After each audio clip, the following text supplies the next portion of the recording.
Civil service के trainee अफसरों को पीएम मोदी संबोधित कर रहे हैं। आपको सीधे लेकर चलते हैं कि बड़े से बड़ा संकट हो या फिर बड़े से बड़े बदलाव, आप एक ताकत बनकर देश को आगे बढ़ाने में अपना दायित्व निभाएंगे।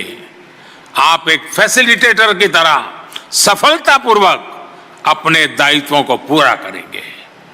फील्ड में जाने के बाद, तरह तरह के लोगों से गिरने के बाद, आपको अपनी इस भूमिका को निरंतर स्मरण रखना है। भूलने की गलती कभी मत करना। आपको यह भी याद रखना है कि फ्रेम कोई भी हो, गाड़ी का, चश्मे का या किसी तस्वीर का, जब वो एकजुट रहता है तभी सार्थक हो पाता है।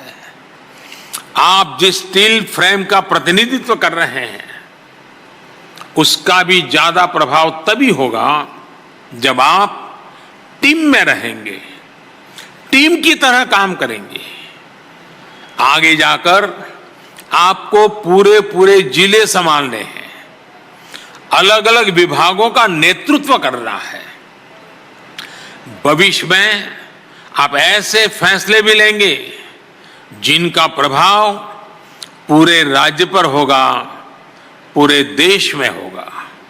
उस समय आपकी ये टीम भावना आपके और ज्यादा काम आने वाली है।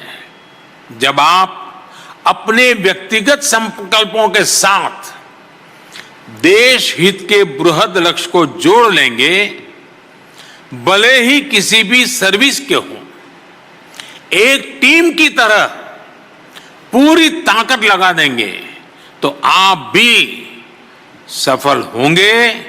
और मैं विश्वास से कहता हूं, देश भी कभी विफल नहीं होगा।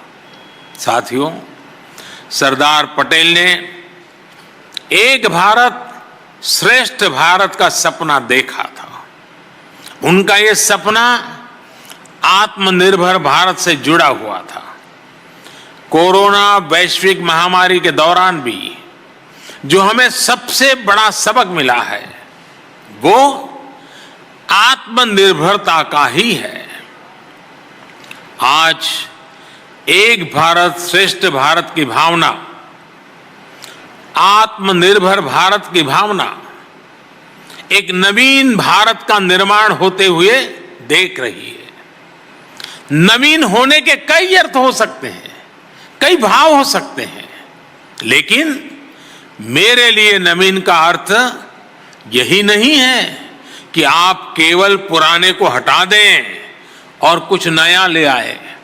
मेरे लिए नवीन का अर्थ है कायाकल्प करना, क्रिएटिव होना, फ्रेश होना, एनर्जेटिक होना। मेरे लिए नवीन होने का अर्थ है जो पुराना है उसे और अधिक प्रासंगिक बनाना, जो कालबाह्य है उसे छोड़ते चले जाना। छोड़ने के लिए भी साहस लगता है। और इसलिए आज नवीन, श्रेष्ठ और आत्मनिर्भर भारत बनाने के लिए क्या जरूरतें हैं वो आपके माध्यम से कैसे पूरी होगी, इस पर आपको निरंतर मंथन करना होगा। साथियों, ये बात सही है कि आत्मनिर्भर भारत के लक्ष्य को पूरा करने के लिए हमें साइंस एंड टेक्नोलॉजी की जरूरत है, रिसोर्सेज और फाइनेंसेस की जरूरत है। लेकिन महत्वपूर्ण ये भी है कि इस विजन को पूरा करने के लिए एक सिविल सर्वेंट के तौर पर आपका रोल क्या होगा। जन आकांक्षाओं की पूर्ति में, अपने काम की क्वालिटी में, स्पीड में आपको देश के इस लक्ष्य का 24 घंटे ध्यान रखना होगा।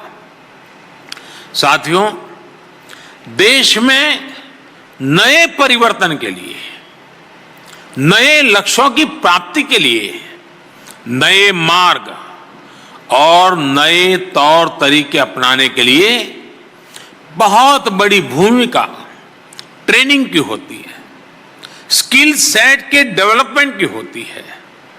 पहले के समय इस पर बहुत जोर नहीं रहता था। ट्रेनिंग में आधुनिक अप्रोच कैसे आए, इस बारे में बहुत सोचा नहीं गया। लेकिन अब देश में ह्यूमन रिसोर्स की सही और आधुनिक ट्रेनिंग पर भी बहुत जोर दिया जा रहा है। आपने खुद भी देखा है कि कैसे बीते 2-3 वर्षों में ही सिविल सर्वेंट्स की ट्रेनिंग का स्वरूप बहुत बदल गया है। ये आरंभ सिर्फ आरंभ नहीं है, एक प्रतीक भी है और एक नई परंपरा भी है। ऐसे ही सरकार ने कुछ दिन पहले एक और अभियान शुरू किया है, मिशन कर्मयोगी।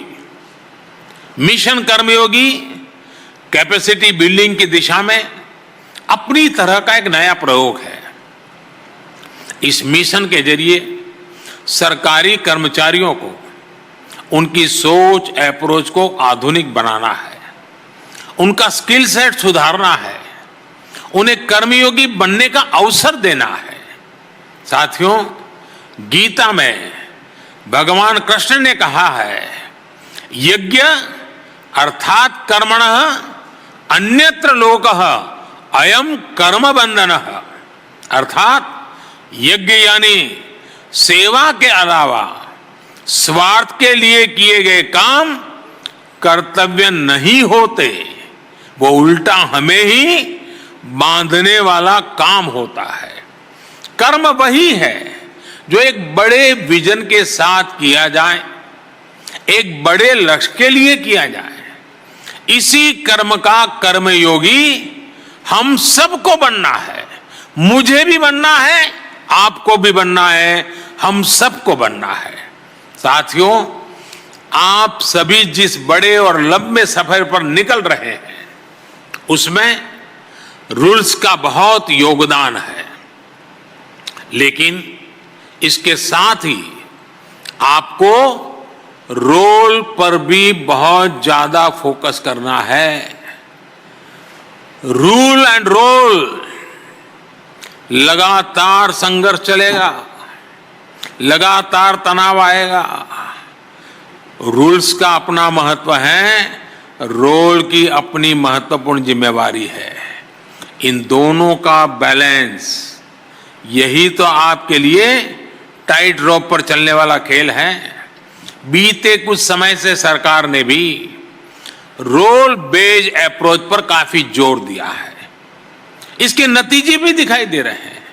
पहला, सिविल सर्विसेज में कैपेसिटी और कॉम्पिटेंसी, उसके क्रिएशन के लिए नया आर्किटेक्चर खड़ा हुआ है।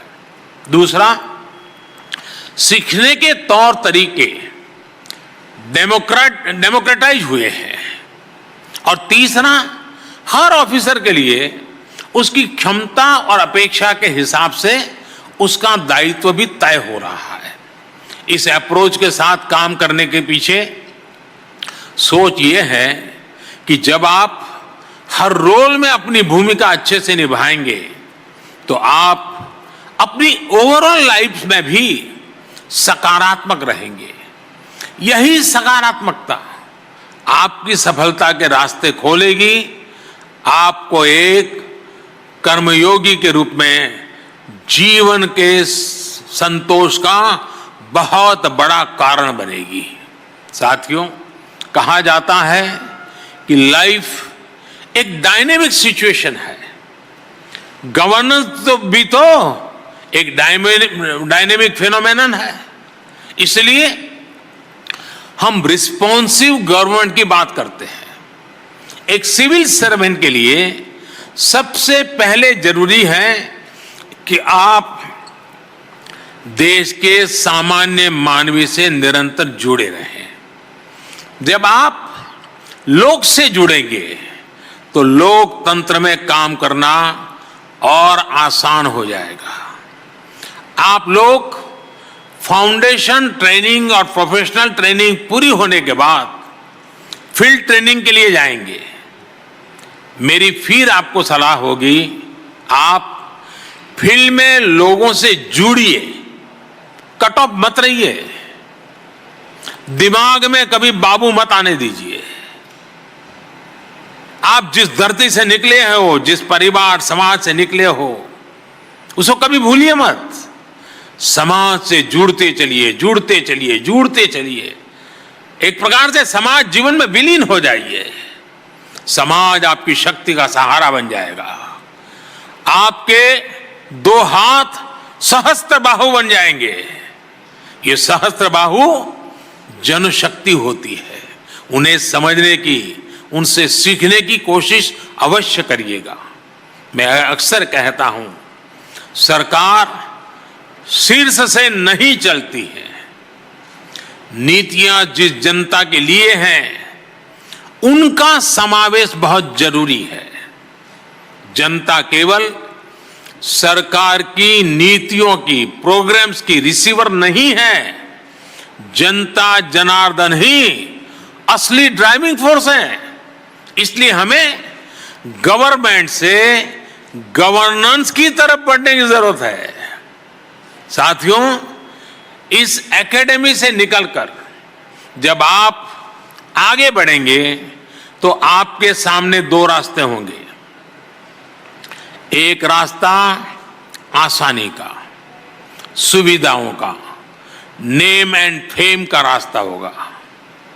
एक रास्ता होगा जहां चुनौतियां होगी, कठिनाइयां होगी, संघर्ष होगा, समस्याएं होगी। लेकिन मैं अपने अनुभव से मैं आज आपसे एक बात कहना चाहता हूं। आपको असली कठिनाई तभी होगी जब आप आसान रास्ते पकड़ेंगे। आपने देखा होगा, जो सड़क सीधी होती है, कोई मोड़ नहीं होते हैं, वहां सबसे ज्यादा अकस्मात होते हैं। लेकिन जो टेढ़ी मेढ़ी मोड़ वाली सड़क होती है, वहां ड्राइवर बड़ा कॉन्शियस होता है, वहां अकस्मात कम होते हैं। और इसलिए सीधा सरल रास्ता कभी न कभी बहुत बड़ा कठिन बन जाता है। राष्ट्र निर्माण के, आत्मनिर्भर भारत के जिस बड़े लक्ष्य की ओर आप कदम बढ़ा रहे हैं, उसमें आसान रास्ते मिले ये जरूरी नहीं है। अरे मन में उसकी कामना भी नहीं करनी चाहिए।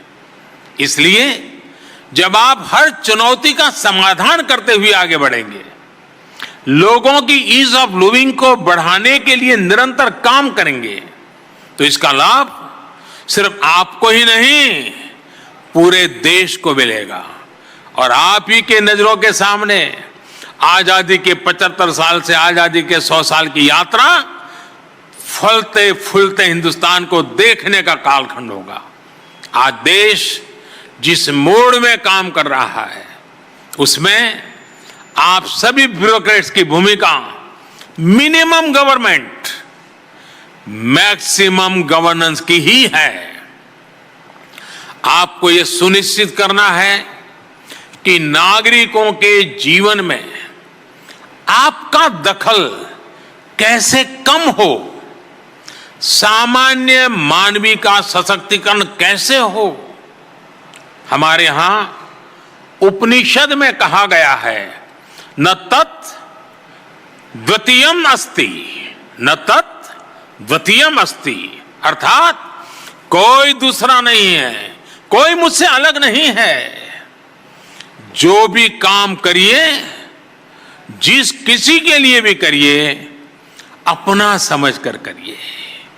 और मैं अपने अनुभव से ही कहूंगा कि जब आप अपने विभाग को, सामान्य जनों को अपना परिवार समझकर काम करेंगे, तो आपको कभी थकान नहीं होगी। हमेशा आप नई ऊर्जा से भरे रहेंगे। साथियों, फील्ड पोस्टिंग के दौरान हम ये भी देखते हैं कि अफसरों की पहचान इस बात से बनती है कि वो एक्स्ट्रा क्या कर रहा है, जो चलता रहता है उसमें अलग क्या कर रहा है।